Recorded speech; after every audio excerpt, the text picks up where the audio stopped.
How's it going, guys, and welcome to Out of Bounds. I'm your host, James Skrmetta. Thank you for tuning in here on a Monday.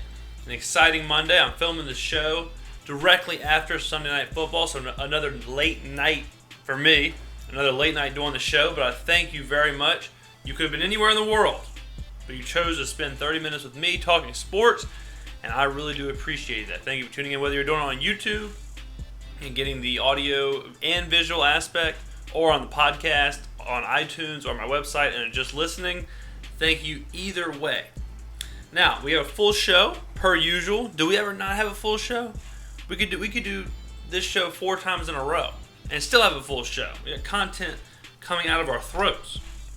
Today, we're going to talk about how I did in the week of picks that I gave y'all, and that, I can't wait for that. Then we have the MLS Minute, a little bit different of an MLS Minute because of Decision Day and the playoffs coming up this week. So I'll let you know what you needed to know from Decision Week, and also what's going to happen in the playoffs, how the playoffs work, and all that stuff. Then we have the new top 5, my new top 5. It's a little different than last week, and we'll talk some college football. We'll talk about what happened over this past weekend and where everything is as far as rankings and as far as teams fighting for that precious, precious playoff berth. Now, how I did. I hate to say I told you so. I really do. But I told you so. Nobody nailed a pick like I nailed a pick. USC, non-ranked, coach gets fired middle of the week. Interim coach. In comes the number 3 rated, undefeated Utah Utes. And what do I say is going to happen? I say, listen to me, guys. Double-digit win for USC. And what happened? You know what? Let's play the clip. Let's play the clip just in case you missed the show Friday and you don't believe me. Here's the clip of exactly what I said. It's a trap bet of epic proportions. Honestly, it's up there with like something Wile E. Coyote would try and get the Roadrunner in. There's like arrows pointing all over the place, like a big anvil over it, and the Roadrunner kind of sees the trap, walks into it, ruins it. That's what we're doing. We see the trap. We see Vegas. We're like, hold up, Vegas. You want me to take Utah in the points, don't you? Teasers very rarely hit. Very rarely. That's the biggest fool's gold in the game, is that people think that if they can dictate 6 points one way or the other, they're good. But that's not how it works. So a lot of people are going to tease Utah. They're going to tease Utah to plus 10, which means, I'm telling you this right now, write this down. This goes to show that this is the right place for sports talk. USC will win this game by more than 10 points. Write that down. They will blow every teaser on that game. USC will win this game by more than 10 points. Write that down. USC will win this game by more than 10 points. Write that down. No big deal. Just called a double-digit point win over a number 3 rated team in the nation from a non-ranked team. No one did that. No one does that. No one was doing that. God, I'm telling you. The quality level of sports knowledge that you're getting right here is just unparalleled. No one's doing it. That's why we started doing this in the first place, was to do what your local sports radio show cannot do. I guarantee you, your local sports radio show is like, oh no, Utah getting 3 points. Gotta take Utah. What'd I say? Always think about the teaser. That's how I knew it was going to be double digits, because I knew Vegas wasn't going to let themselves give away a free, easy teaser of Utah plus 9, plus 10. I mean, it moved to 6.5 at one point. It was like plus 13. That's how you know. I don't know how Vegas does it. I honestly have no idea. I can't tell you how they do it. All I can tell you is when I see those things, when I see the traps. How they know? I have no clue. No one knows but them. Have you ever seen Matthew McConaughey 2 for the Money? Like that movie? He just flipped a coin the whole time. I don't know how these guys do it, how the touts and the line makers and all that stuff do it. They're incredible. They are wizard. If no one knows more about something than they know about the inner workings of sports. Now the rest of the picks, college went 3-0. Ho-hum, another week. Runs my college total of the year to 17-9. 17-9 on the year. So if you're not subscribing to these picks. I don't know why. It's just free money. To do the math for you, if you bet $10 a game, I've made you $80. If you bet $100 a game, I've made you $800. And if you bet $1 million a game, I've made you lots and lots of monies. Now, I also had USC -4 when I gave you the pick. That checked off. Houston -22 checked off. They won by 49. NFL, only pick I've missed this week. Atlanta -5. They won 10-7. But whenever it's 10-7, does anyone win? I know who doesn't win, and that's the fans. That's the people watching at home. They do not win. That's the last people that win is the fans when you watch a 10-7 professional football game. So that was the only miss. We followed that with Miami -4.5. Houston's in trouble. Houston's in a lot of trouble. Ryan Mallett is a scumbag.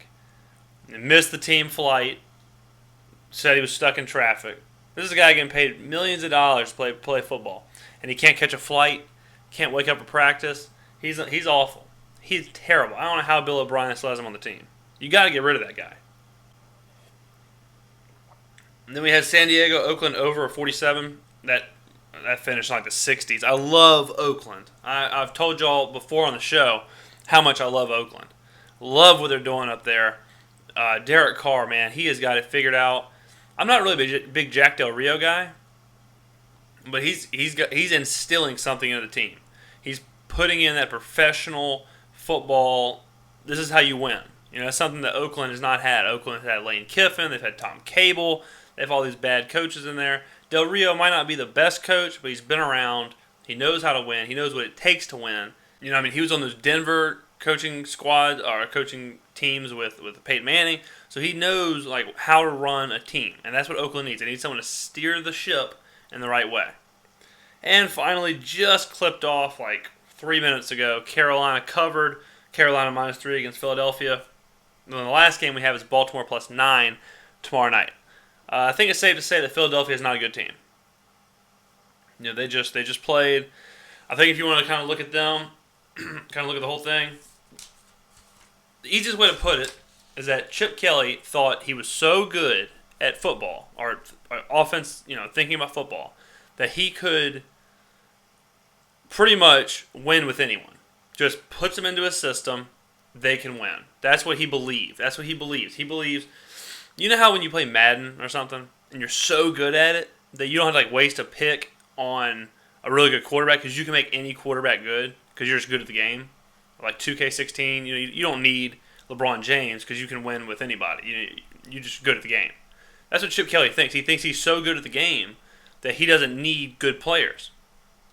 And that's just not how it works in sports, especially nowadays. Maybe back in the day, you didn't need a superstar per se. You have to have a superstar. In the NFL, it's super simple, right? In the NFL, it's super simple. If you want to win, just follow one formula. There's one formula you have to follow. Have a great quarterback. That's it. Honestly, that is it. People think, you need an offensive line, you need a defensive line. You don't need any of that stuff. You need one thing, and that is an elite level quarterback. Whenever people would preach that defense wins championships, I got into so many arguments because I kept saying, no, it doesn't. Offense does. Quarterbacks do. You're not going to win every game 3-0. And people are saying, no, it's all about the defense. It's all about the defense. It's not. The defense can help. The defense can be a huge part of your team. The Seattle teams, the Ravens team. Well, the 2000 it was still a defensive game, but the Seattle team. Seattle's defense was a huge part of it. But they also had Russell Wilson playing an elite level of football, and Marshawn Lynch was the best running back in the game at that point. We're not even, what week are we in? We're in week 6. We're not even close to we're not to the halfway point. But when the season's over, or when the playoffs happen, and you see who wins the divisions, and you see who wins the Super Bowl, and you see what teams are in what position, I'm going to go ahead and guarantee you that 95% of those teams are going to have an elite level quarterback. Now, everyone can't have an elite quarterback. If the Jets make the playoffs, that's not an elite quarterback, but someone has to make the playoffs. Every team's not going to have one. But the teams that succeed are because they have an elite level quarterback. And Chip Kelly is finding out that he can't just plug in whoever he wants and wins. He's finding out that there's a reason that players are better than other players. And I think that's what Philadelphia is going to take a big step, not a big step back because they really haven't done anything. But I don't think Chip Kelly can win at this level without a big-time player. You know, he like in college, he had big-time players. You know, bottom line, these coaches, you know, no coach makes something out of nothing and makes that a career. You know, I say it all the time. Bill Belichick in Cleveland was terrible. You know, when Bill Belichick started becoming the greatest coach of all time, when he got Tom Brady. It's not brain science or brain surgery. Brain science. I combine rocket science and brain surgery. But that's what happens when you do the show after a game on a late night, after a long weekend. So as far as Philadelphia goes, I think that little science experiment's over. The whole Chip Kelly can win with nothing. You don't trade away LaShawn McCoy, Deshaun Jackson, Jeremy Maclin, all your defensive players, and try and win. Like, it just doesn't happen. You know, you don't win with Nelson Aguilar, Miles Austin, Sam Bradford, Ryan Matthews. You don't win with those people. It's impossible. People have a hard enough time winning with like Phillip Rivers. Eli Manning has a hard enough time winning. Great quarterbacks. Tony Romo has a hard time winning. You can't expect Sam Bradford to do it with a cast of misfits. And Bradford's a misfit. I think if Chip Kelly wants to win, or if he wants to stay in the pros, then he needs to go to his general manager and he needs to say, look, man, go get me Cam Newton. Go get me Marcus Mariota. Go get me one of these guys. Jameis Winston. I don't care. Go get me a guy a quarterback that I can build around. A quarterback who, like Marcus Mariota, would probably be incredible in Philly's offense. Sam Bradford, I don't know. Not too much. Probably not. You know, go get Cam Newton, probably be unbelievable. Even as unbelievable as he is now. All right, we're going to go to the MLS Minute here. Much different MLS Minute because it's not just a normal weekend, right? It's decision day. Decision day. 10 games, 34 goals. We're talking about 3 goals a game. The MLS is so hot right now, I can't even stand it. I watched a few of the games. Couldn't watch all of them. For some reason, usually the way it works on the weekends is a game starts at like 2. Then there's games at like 4, 6, 9. But there's all the games are broken up into 2 separate times. I think it was 3 or 4. I think it was 4 and 6. So all the games were on at the same time. But there was a lot up for grabs. We talked about it last Out of Bounds. We previewed it. I almost just gouged my eyes out with this pen. I had to put that down. But and everything kind of worked out. There wasn't any huge shakes. Sebastian Giovinco won the Golden Boot, which we said was going to happen last week. But I'm going to go ahead and tell you what you need to know coming out of Decision Day, and then we'll go ahead and preview the playoffs. Number 1, Gio won the MLS Player of the Year. But we saw that coming, the Golden Boot. He got it. Number 2, Sporting Kansas City made the playoffs with a huge win. Right after a terrible blunder Wednesday when they lost to Colorado, Kansas City defeated the LA Galaxy 2-1 to clinch their playoff spot. Not an easy task. Not an easy task. They had to win. They went in. They beat LA, who I think could win the whole thing. Could definitely win the CONCACAF Champions League. Number 3, New England clinched the final spot in the East. We knew this was going to happen. The only way they couldn't clinch was if Orlando City won by about 5 and New England lost by 3. So with New England's win and Orlando City's loss, official, New England got the last spot in the East. Number 4, the New York Red Bulls won the Supporters' Shield. In Europe, this means that they're the league champions. It means you have the best record in the regular season. But America loves the playoffs. My best friend Jimmy Conrad from Kick TV, he had a question. He said, why isn't the Supporters' Shield a bigger deal? Because it's really not. It's like, hey, man, grats, bro. You know, grats on your regular season championship, but let's get into the playoffs. And he said that what's better? You know, he said, what do you think is better? A single table, best record, or the playoffs? And to me, the playoffs are like the fast food of the sporting world. It's quick. It's kind of cheap because it's only a couple weeks, but it's quick. It's kind of cheap, and Americans love it. Fast food and the playoffs. Every American sport has the playoffs. No other soccer league subscribes to that, And I think just college football now has implemented the playoffs. Baseball, basketball, NFL, everything. I don't know which one I prefer. I do love the playoffs. This is what I know about the playoffs. It's more exciting. 100% it's more exciting because you don't want to, like today, there's only 2 teams that were in the running for the supporter shield. In the playoffs, every team's in it. Like last year in the BPL, the title was decided weeks before the end of the season. So it kind of makes the end of the season, it could kind of ruin it. So I think that the playoffs are a good idea. I do understand what he's saying, that it kind of cheapens it, and it's more impressive to be good all season versus good for 4 weeks. But there's pros and cons to both. If I had to pick, I would go with the playoffs in every situation versus the regular season championship being the total championship. And number 5, San Jose missed the playoffs with a 2-1 loss to FC Dallas. They were on the outside looking in the West, and they needed to win, and they needed some other teams to lose. But with their loss, moot point, they are out of the playoffs, and not a really big fan of watching them anyway. So that's cool with me. All right, here's how the playoffs work. Playoffs start with a 1 knockout round, where the teams play 1 game against each other. Winner advances, loser goes home. Then there's a 2-leg semifinal, which means they play 2 games. The aggregate score advances. So if the first leg is 0-0, second leg is 1-0, the team with the 1 goal wins. So that's how you look at it, right?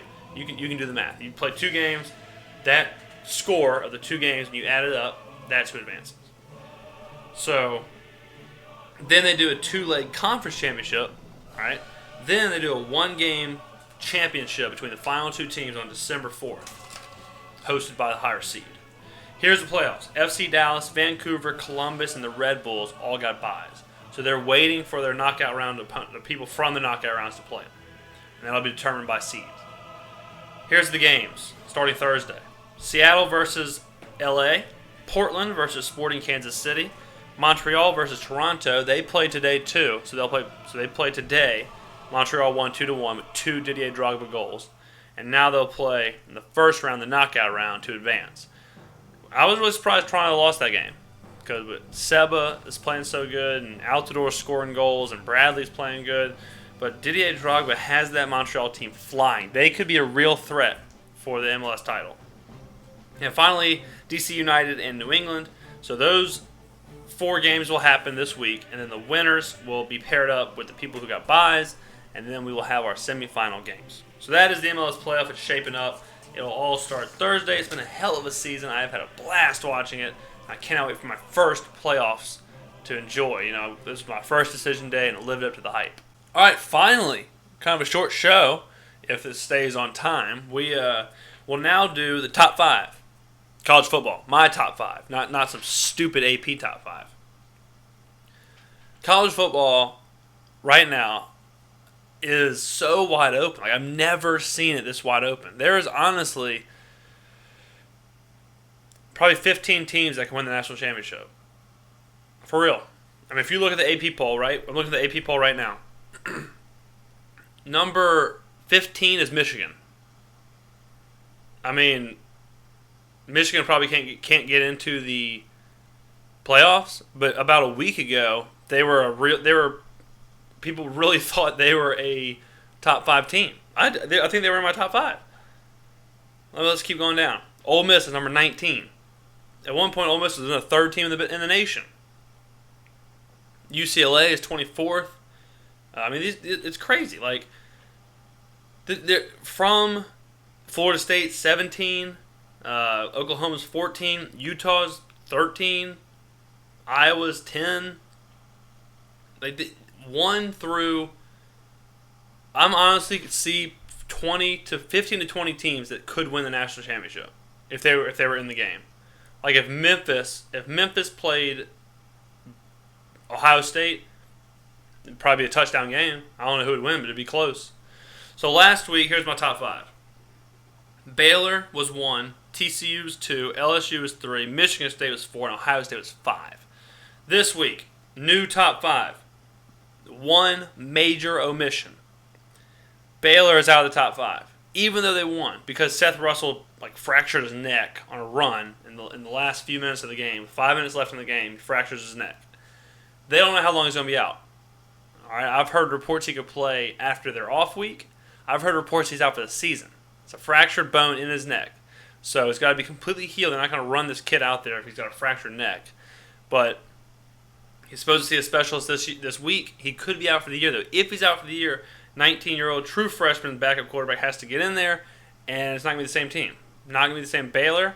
Their offense, you'd have to think, would be stymied a little bit there. I'm just not going to put that. I can't put them in the top 5 if they don't have the best player in the nation, who I thought should win the Heisman. So they're out. Number 5 is Clemson. They're in. I had to give them some credit. I've been dodging Clemson all year. They're 7-0. They beat Miami 58-0. They killed Al Golden's career. I think he got fired at halftime or something. So Clemson's good. Deshaun Watson, their quarterback, dynamic player, great player. Played with a torn ACL last year. You guys are a freak. Number 4 is Ohio State. They moved up 1. They're starting to score. All right, they're still playing Rutgers, still playing Indiana, playing nobody teams, but they're scoring. They're starting to score, and they're starting to figure out. J.T. Barrett, this is another weird storyline. At the beginning of the year, people were saying lose for Cardell Jones. If they wanted their teams in the NFL to tank so they could draft Cardell Jones. Cardell Jones got benched for J.T. Barrett. So I don't know. I don't know if you can sell your Cardell Jones stock now, but it's very up and down.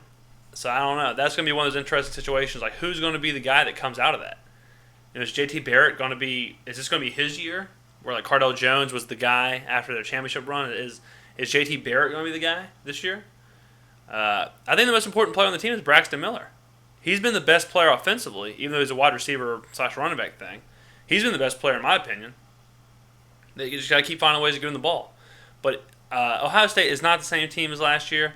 I think they remind me a lot of the Florida State team, the defending champion Florida State team that got beat up by Oregon.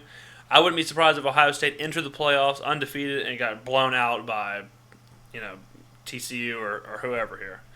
But that is my number 14. Number 3, Michigan State. They keep winning. Their win against Michigan was so impressive, and it easily could have been a letdown game this week against Indiana, but they went out and beat them by 30. So they are my number 3. Number 2, LSU. I'm nervous about this. The SEC is. I watch a lot of SEC football. I'm in the SEC. I'm in the South. The lavish studios is in Mississippi. So I hate to say this, but each week there's more evidence that the SEC could be frauds. A&M was supposed to be a true threat. They get embarrassed by Ole Miss, who got embarrassed by Memphis, also got embarrassed by Florida. Then Florida loses. Bama barely beats Tennessee. It's just a lot of stuff going on. But the only team that's been consistent is LSU. Now it's going to be some real tomfoolery if LSU loses to Alabama. Or Ole Miss, or whatever. If something like that happens. I don't know if I trust Bama. I don't know if I trust Bama right now. I think LSU's playing the best football. They had the best player. They had the best running back in the nation for sure. And they had the best player in the SEC. They have a great defense, flies around, and their defensive strength is their secondary, which is what you need if you're in the playoffs against TCU, Ohio State, Michigan State. If you're against these quarterbacks and these teams that can throw it around, you have to have a good secondary. Alabama's secondary is terrible. They can't stop the pass at all. So if Alabama was in the playoffs and they're playing TCU, more than likely Boink is going to be able to throw all over them. If they were playing a healthy Baylor, Seth Russell would eat Alabama alive. You can go ahead and write that down. Baylor would beat Alabama by 3 touchdowns. Sorry, I know they're my neighbor, stately neighbor, but Baylor would beat Alabama like an absolute drum. I don't know if they could beat LSU like that though. I think Fournette keeps them in the game because it forces other teams to put 9 people in the box. Brandon Harris is good enough to beat one-on-one coverage, and he can play. So I think LSU is the best team in the SEC, but the SEC schedule could eliminate them from this playoff contention. They lose Alabama, slip up in a game like that, don't get into the SEC championship game, can't make the playoffs. We'll never know. So they got to stay on. They have to beat Alabama. Have to beat Alabama. And number 1, TCU. They just moved up. They didn't play last week. They play West Virginia this week. Boykin, it's the same deal like I was talking about the NFL. You have a really good player, you bet on that player. TCU is kind of like Baylor, the team that's fast, aggressive, in your face, can score at will, and not a lot of teams can do that. But how weird is that? Like in this situation, my playoffs would be TCU versus Ohio State, Michigan State versus LSU. I mean, that's a hodgepodge of teams. That is a hodgepodge. Is Clemson that much worse than TCU? Probably not. That's what I'm saying. And here Bama's 7 in the AP poll. Notre Dame's 9. Iowa's 10. These teams, Oklahoma State is an undefeated. Oklahoma State is 12. Is Oklahoma State as good as Michigan State? Probably. It's wide open, man. It's wide open this year in college football. But the SEC, that's the question. That's the question I have, is how good the SEC is. We'll see. I know there's some really bad teams in the SEC. I know Vanderbilt and Missouri are probably the worst teams I've ever watched. So I don't know. I don't know if we're seeing the SEC kind of take a step back. I think the SEC's way of life of living with defense, big, strong, physical players, kind of is backfiring. All these big, wide open, spread teams are just eating them up. And I think that they'd be in some real trouble in the playoffs. LSU would be in a real problem. Bama would be with some real problems if they played these squads. If they played TCU, healthy Baylor, even Ohio State. I don't know. I don't know if they're good enough, to be honest. And I don't think they have. I don't think they have the players. Fournette, best player in the SEC, but he's a running back. They need Boykins. They need Seth Russell. They need players like that in the SEC. We have to start getting quarterbacks. We have to start getting these big-time guys here. Josh Rosen, he's over at UCLA. He needs to be at Alabama. Cody Kessler at USC. If he was at LSU, it'd be a whole different story. They don't have the guy to lean on in that 2-minute situation. But that times change. 10 years ago, it was all about Texas. 10 short years ago, Texas was national champs. And now look at them. They're a joke. They're at the beginning of the year, they're probably the worst team in the nation. So 10 years, a lot can happen.